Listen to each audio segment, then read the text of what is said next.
एक हवाई अड्डे की डील जो अचानक से जैसे हवा में ही गायब हो गई। ये सिर्फ एक बिजनेस की बात नहीं थी, नहीं।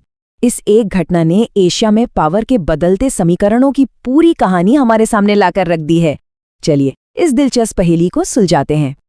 तो हुआ ये कि संयुक्त अरब अमीरात यानी यूएई ने पाकिस्तान को एक बहुत जोर का झटका दिया है। इस्लामाबाद के सबसे जरूरी इंटरनेशनल एयरपोर्ट को चलाने का एक बड़ा सौदा अचानक से रद्द कर दिया गया। तो सबसे बड़ा सवाल यही उठता है कि आखिर ऐसा हुआ क्या? यूएई के राष्ट्रपति और भारत के प्रधानमंत्री के बीच एक छोटी सी मुलाकात हुई और उसके ठीक बाद ये सौदा क्यों टूट गया? यही वो पहेली है जिसे हम आज समझने वाले हैं। तो सबसे पहले ये समझते हैं कि आखिर ये सौदा था क्या। देखिए, पाकिस्तान अपने बड़े हवाई अड्डों का ऑपरेशन बाहरी कंपनियों को देना चाहता था और इसकी शुरुआत होनी थी इस्लामाबाद से। ये सब कुछ दो सरकारों के बीच एक एग्रीमेंट के तहत हो रहा था। लेकिन पाकिस्तान इस डील के लिए इतना बेचैन क्यों था? वजह बिल्कुल साफ है। देश की आर्थिक हालत हम सब जानते हैं, खस्ता है। विदेशी मुद्रा की भारी कमी है और उनकी अपनी सिविल एविएशन अथॉरिटी भी ठीक से काम नहीं कर पा रही। तो उन्हें खाड़ी देशों से निवेश की सख्त जरूरत थी, बिल्कुल वैसे ही जैसे उन्होंने बंदरगाह और एनर्जी सेक्टर में किया था। और बस यहीं से कहानी में एक जबरदस्त मोड़ आता है। यूएई के राष्ट्रपति अचानक भारत आते हैं, एक छोटी लेकिन बहुत ही असरदार यात्रा पर। अब प्रधानमंत्री मोदी के इन शब्दों पर जरा गौर कीजिए। इससे आप भारत और यूएई के नेताओं के बीच की पर्सनल केमिस्ट्री और गर्मजोशी का अंदाजा लगा सकते हैं। ये कोई मामूली डिप्लोमैटिक मीटिंग नहीं थी। जरा सोचिए, ये मुलाकात सिर्फ कुछ घंटों की थी, लेकिन इसके नतीजे कितने बड़े थे। स्ट्रेटेजिक पार्टनरशिप को और बढ़ाना, एनर्जी और डिफेंस में बड़े समझौते और तो और भारतीय कैदियों की रिहाई भी। इससे साफ हो जाता है कि ये कोई आम दौरा नहीं था। यूएई का ये फैसला असल में तब पूरी तरह समझ में आता है जब हम भारत और पाकिस्तान के साथ उसके रिश्तों को आमने सामने रखकर देखते हैं। और ये नंबर्स, ये तो पूरी कहानी खुद ही बयां कर देते हैं। जरा इस चार्ट को देखिए। भारत के साथ यूएई का ट्रेड $85 बिलियन से भी ज्यादा का है और पाकिस्तान के साथ $10 बिलियन से भी कम। मतलब आंकड़े झूठ नहीं बोलते और यहां तो मामला बिल्कुल साफ है। और ये फर्क सिर्फ व्यापार तक ही नहीं है, दोनों देशों के इकोनॉमिक माहौल में जमीन आसमान का अंतर है। एक तरफ भारत है, एक स्टेबल, तेजी से बढ़ती हुई इकोनॉमी।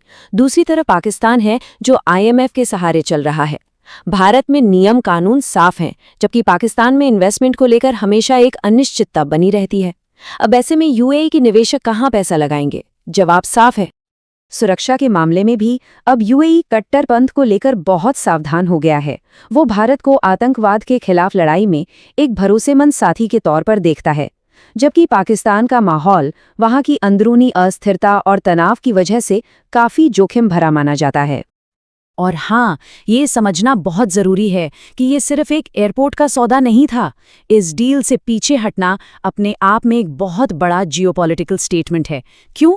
क्योंकि एक एयरपोर्ट सिर्फ एक बिल्डिंग नहीं होता, ये किसी भी देश की एक बेहद संवेदनशील संपत्ति होती है। सोचकर देखिए, एक इंटरनेशनल एयरपोर्ट पर कंट्रोल का मतलब है देश की सीमाओं पर कंट्रोल, आने जाने वाले यात्रियों के सेंसिटिव डेटा तक पहुंच और देश के पूरे सिक्योरिटी सिस्टम पर पकड़। तो इस सौदे को रद्द करने का मतलब साफ है, यूएई का पाकिस्तान पर से भरोसा उठ गया है। इस एक घटना को हमें अलग से नहीं देखना चाहिए। ये असल में यूएई की पूरी फॉरेन पॉलिसी में आ रहे एक बहुत बड़े बदलाव का संकेत है। वो अब एक बिल्कुल नए रास्ते पर चल पड़े हैं। तो यूएई का नया मंत्र क्या है? बिल्कुल साफ है। अब पुरानी विचारधारा या दोस्ती की जगह प्रैक्टिकल इकोनॉमिक्स ने ले ली है। अब भावनाओं की जगह ठोस स्थिरता को प्राथमिकता दी जा रही है। वो अब पाकिस्तान जैसे पारंपरिक साथियों के बजाय भारत जैसे स्थिर और आर्थिक रूप से मजबूत पार्टनर्स को चुन रहे हैं। तो इसका मतलब साफ है, ये एयरपोर्ट डील तो बस एक छोटा सा हिस्सा था। असली कहानी तो यूएई और भारत के बीच बन रहे एक बहुत बड़े और मजबूत गठबंधन की है। और इस बढ़ती नज़दीकी के सबूत हर तरफ दिख रहे हैं, चाहे वो India middle east Europe economic corridor हो, मजबूत होते रक्षा संबंध हो या फिर एनर्जी पार्टनरशिप। हर मोर्चे पर यूएई अपने सबसे बड़े पार्टनर के तौर पर भारत को ही चुन रहा है। अब जाहिर सी बात है, पाकिस्तान इस झटके के असर को कम दिखाने की कोशिश कर रहा है। उनका कहना है कि सौदा तो कभी फाइनल हुआ ही नहीं था, लेकिन सच तो ये है कि दो सरकारों के बीच चल रही बातचीत का इस तरह टूटना अपने आप में एक बहुत बड़ा संकेत है। और ये सब हमें एक बड़े सवाल पर लाकर खड़ा कर देता है।